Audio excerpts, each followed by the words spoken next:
Marcus stood at his post outside the Grand Palace gates, his weathered hands gripping his spear with the same dedication he had shown for 23 years. The morning sun cast long shadows across the marble courtyard, but it also highlighted something that made him cringe internally: the state of his uniform. His royal blue tunic, once pristine and commanding respect, now bore the unmistakable signs of years of faithful service. The fabric had faded to a dull navy in places where the sun had beaten down during countless hours of duty. Small tears along the sleeves had been carefully mended with thread that didn't quite match the original color. The golden braiding that marked his rank had lost its luster, appearing more bronze than gold in the daylight. But it was the patch on his left shoulder that drew the most attention. A roughly sewn square of darker blue fabric covered what had once been a significant tear. Marcus had stitched it himself one evening after a particularly difficult day, using whatever material he could find. To most observers, it looked like a poor attempt to salvage a uniform that should have been replaced long ago. What passers-by didn't understand was that Marcus couldn't simply request a new uniform. His salary as a royal guard, while steady, barely covered his family's basic needs. His wife Sarah had been battling a prolonged illness that required expensive treatments, and their 2 young children needed food, clothing, and schooling. Every copper coin that came into their modest home was already spoken for before he even received his pay. Marcus had tried to approach the uniform quartermaster several months ago, hoping for a replacement or at least some official patches. The man had looked at him with barely concealed disgust and informed him that new uniforms were reserved for guards who maintained proper standards. The irony wasn't lost on Marcus. He needed a new uniform to maintain standards, but couldn't get one without already meeting those same standards. So he continued to serve with dignity despite his worn appearance, arriving early for every shift, staying late when needed, and performing his duties with the same precision that had earned him commendations in his earlier years. He polished his boots until they gleamed, kept his weapons spotless, and maintained perfect posture regardless of how his uniform looked. The other guards had grown accustomed to his appearance. Though some of the newer recruits occasionally made whispered comments, Marcus pretended not to hear them, focusing instead on the honor of his position and the responsibility he felt toward protecting the royal family and their visitors. As the palace began to stir with the day's activities, Marcus prepared himself for another day of curious glances, whispered remarks, and the quiet dignity he had learned to wear like armor. He had no idea that this particular morning would change everything, or that the patch on his shoulder, the source of so much embarrassment, would soon reveal a story that would silence his critics and earn him a respect he had never imagined possible. Marcus stood at his post outside the Grand Palace gates, his weathered hands gripping his spear with the same dedication he had shown for 23 years. The morning sun cast long shadows across the marble courtyard, but it also highlighted something that made him cringe internally: the state of his uniform. His royal blue tunic, once pristine and commanding respect, now bore the unmistakable signs of years of faithful service. The fabric had faded to a dull navy in places where the sun had beaten down during countless hours of duty. Small tears along the sleeves had been carefully mended with thread that didn't quite match the original color. The golden braiding that marked his rank had lost its luster, appearing more bronze than gold in the daylight. But it was the patch on his left shoulder that drew the most attention. A roughly sewn square of darker blue fabric covered what had once been a significant tear. Marcus had stitched it himself one evening after a particularly difficult day, using whatever material he could find. To most observers, it looked like a poor attempt to salvage a uniform that should have been replaced long ago. What passers-by didn't understand was that Marcus couldn't simply request a new uniform. His salary as a royal guard, while steady, barely covered his family's basic needs. His wife Sarah had been battling a prolonged illness that required expensive treatments, and their 2 young children needed food, clothing, and schooling. Every copper coin that came into their modest home was already spoken for before he even received his pay. Marcus had tried to approach the uniform quartermaster several months ago, hoping for a replacement or at least some official patches. The man had looked at him with barely concealed disgust and informed him that new uniforms were reserved for guards who maintained proper standards. The irony wasn't lost on Marcus. He needed a new uniform to maintain standards, but couldn't get one without already meeting those same standards. So he continued to serve with dignity despite his worn appearance, arriving early for every shift, staying late when needed, and performing his duties with the same precision that had earned him commendations in his earlier years. He polished his boots until they gleamed, kept his weapons spotless, and maintained perfect posture regardless of how his uniform looked. The other guards had grown accustomed to his appearance, though some of the newer recruits occasionally made whispered comments.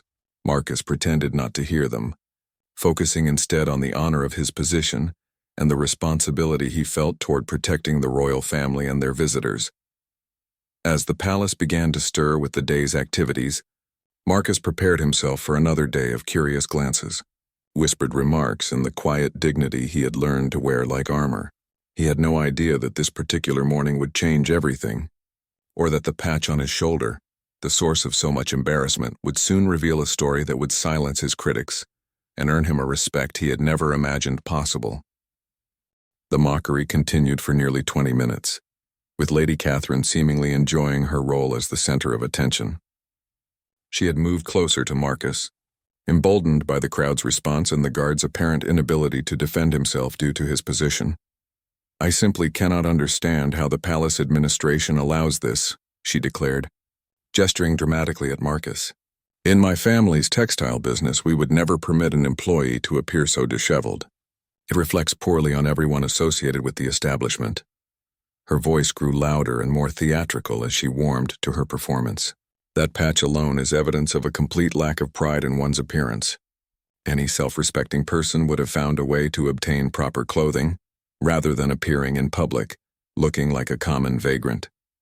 The crowd murmured its agreement, with some people nodding and others adding their own observations about Marcus's appearance. A few merchants began discussing how they would never hire someone who maintained such low standards, while several young nobles made jokes about starting a collection to buy the poor guard some decent clothes. Just as Lady Catherine was preparing to launch into another lengthy critique, the sound of approaching hoofbeats echoed through the courtyard. The crowd turned to see a small cavalry unit approaching the palace gates, led by a figure that immediately commanded respect and attention. General William Hayes, one of the kingdom's most decorated military commanders, rode at the front of the group. His pristine uniform displayed numerous medals and ribbons earned through decades of distinguished service in various campaigns. His presence alone was enough to quiet most conversations, as people stepped aside to allow the military procession to pass. General Hayes had been summoned to the palace for consultations regarding the kingdom's border security, a matter that required his immediate attention. As his unit approached the gates, his experienced eye automatically assessed the guards and their positioning, a habit developed through years of military leadership. His gaze fell upon Marcus, taking in the guard's posture, alertness, and overall bearing. Despite his worn uniform, Marcus maintained perfect military stance, with his spear held at precisely the correct angle and his attention focused on the approaching visitors with appropriate vigilance. But it was the patch on Marcus's shoulder that caused General Hayes to slow his horse and look more carefully. Something about that particular piece of fabric seemed familiar, though he couldn't immediately place why it had caught his attention.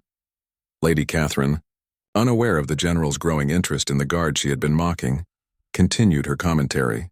"General Hayes," she called out boldly, "surely you can appreciate proper military standards. Don't you think it's disgraceful for a royal guard to appear in such condition? That awful patch makes him look like a street sweeper rather than a protector of the crown." The general brought his horse to a complete stop, his eyes still fixed on Marcus and specifically on the patch that had drawn his attention.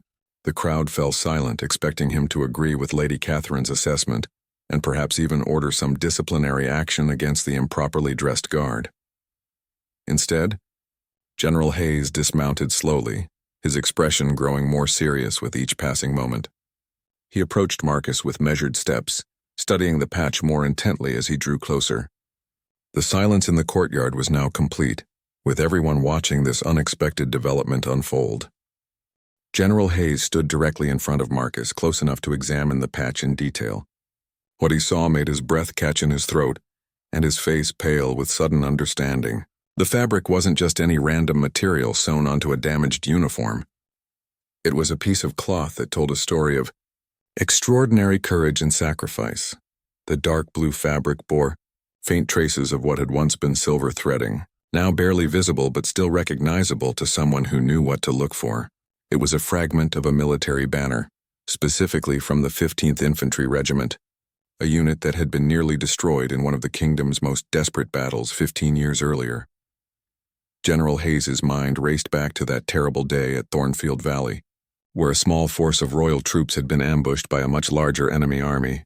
The battle had been a massacre, with very few survivors making it back to friendly lines. He remembered the reports of heroism from that day, particularly one account that had been told and retold throughout the military ranks. Sergeant Marcus Thornberry, the general said quietly, his voice barely audible but carrying enough authority to silence even the whispered conversations around them. 3rd Company, 15th Infantry Regiment.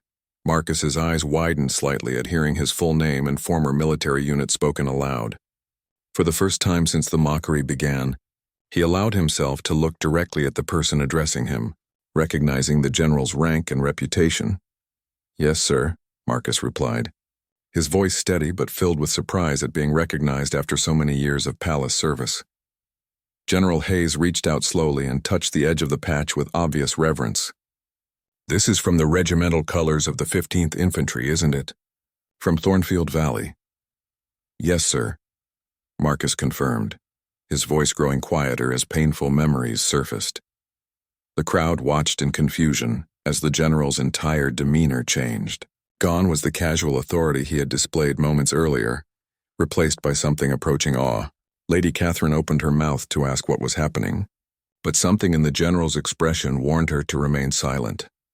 "I remember the reports," General Hayes continued, his voice growing stronger as he recalled details he had read years ago. Sergeant Marcus Thornberry, who stayed behind to cover the retreat of wounded soldiers when his company was overrun, who held a position single-handedly for 3 hours against overwhelming odds, allowing 17 injured men to escape to safety. Marcus stood straighter, uncomfortable with the attention but unable to deny what the general was saying. The patch on his shoulder suddenly seemed to weigh more heavily, carrying not just the memory of that terrible day but the responsibility that came with surviving when so many others hadn't. "You were reported missing in action," General Hayes said, studying Marcus's face. "The few survivors said they had seen you fall surrounded by enemy soldiers. No one expected you to make it out alive." "I almost didn't, sir," Marcus admitted quietly. "I was captured and held prisoner for 8 months before I managed to escape. By the time I made it back to our lines, the war had moved on, and my unit had been disbanded. The 15th Infantry no longer existed." The general nodded slowly, pieces of a puzzle falling into place. "So you kept a piece of the colors, to remember your fallen comrades?" "It was all I had left of them, sir," Marcus said simply. "When my uniform was damaged and I couldn't afford a proper repair, I used what mattered most to me to cover the tear. I know it doesn't look professional, but it represents more honor than 1,000 perfect uniforms," General Hayes finished, his voice carrying clearly across the now completely silent courtyard. The silence in the courtyard was deafening as the full weight of what they had witnessed began to sink in for the gathered crowd. Lady Catherine's face had gone pale, her earlier confidence and theatrical mockery replaced by growing horror at what she had done. The other nobles who had joined in the ridicule now stared at the ground, unable to meet anyone's eyes. General Hayes turned to address the crowd, his voice carrying the authority of someone who had commanded thousands of soldiers in battle. "This man," he said, gesturing toward Marcus, "is wearing a piece of history. That patch represents the sacrifice of an entire regiment that died protecting this kingdom. Sergeant Thornberry was awarded the Medal of Valor for his actions at Thornfield Valley, though he was never present to receive it because we believed him dead." He paused, letting his words sink in before continuing. "While you were mocking his appearance, you were insulting one of the bravest soldiers this kingdom has ever produced. That shabby patch you found so amusing is made from the battle flag that flew over the position where he single-handedly held off an enemy charge that could have broken our entire line." Marcus shifted uncomfortably, clearly unused to such public praise and recognition. "Sir, I was just doing my duty. Anyone would have done the same." "No," General Hayes replied firmly. "Not anyone would have stayed behind to save wounded comrades while enemy forces closed in on all sides. Not anyone would have held their position for 3 hours against impossible odds. and not anyone would have carried the memory of their fallen friends with such quiet dignity for 15 years. The general's gaze swept across the crowd, his expression stern and unforgiving. This man has served at this post for over 2 decades, protecting the royal family and everyone who enters these gates. He has done so with honor and dedication, even while struggling with personal hardships that would have broken lesser men. Lady Catherine finally found her voice, though it came out as barely more than a whisper. We didn't know. If we had understood, understanding isn't required for basic human decency, General Hayes cut her off sharply. What you demonstrated here today wasn't just ignorance. It was cruelty toward a man who has given more to this kingdom than any of you will likely give in your entire lives. He turned back to Marcus, his expression softening. Sergeant, you should never have been forced to serve in a damaged uniform. The fact that you've done so while maintaining your dignity and professionalism only speaks more highly of your character. General Hayes reached into his saddlebag and withdrew an official document, quickly writing something on it with a quill he kept for field orders.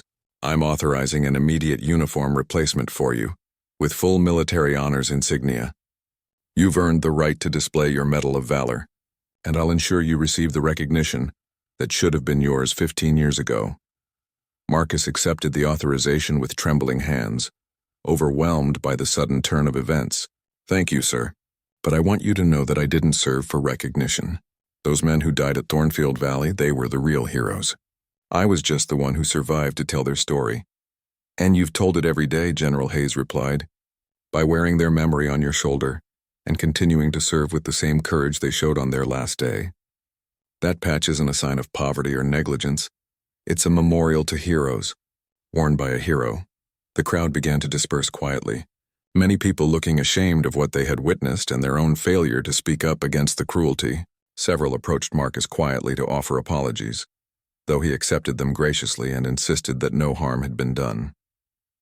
Word of what had happened in the palace courtyard spread throughout the city with remarkable speed. By evening, the story of the royal guard with the heroic patch had reached every tavern, market, and noble household in the capital. The tale grew with each telling, but the core truth remained unchanged. A man had been mocked for his appearance while wearing a symbol of extraordinary courage. Lady Catherine found herself the subject of whispered conversations and barely concealed disapproval wherever she went. Her friends, who had so eagerly joined in the mockery that morning, now claimed they had felt uncomfortable all along but hadn't known how to stop her. The shame of what she had done weighed heavily on her conscience, and she spent the following days seeking ways to make amends for her cruel behavior. Marcus, meanwhile, found his daily routine transformed in ways he had never expected.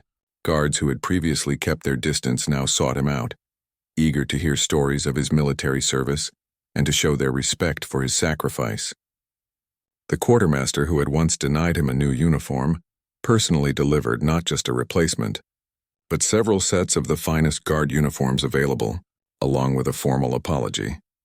3 days after the incident, Marcus was summoned to appear before the royal court, where King Edmund himself awarded him the Medal of Valor, in a ceremony attended by the highest nobles in the land.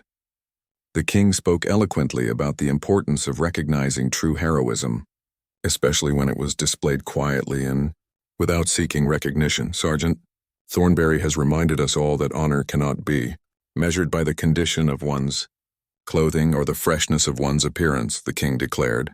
True nobility lies in one's actions and character, not in one's ability to purchase fine fabrics or maintain a spotless uniform. But perhaps the most meaningful change came when Marcus returned home that evening to find General Hayes waiting at his modest dwelling. The general had come not in his official capacity, but as one veteran visiting another, carrying news that would change Marcus's life forever.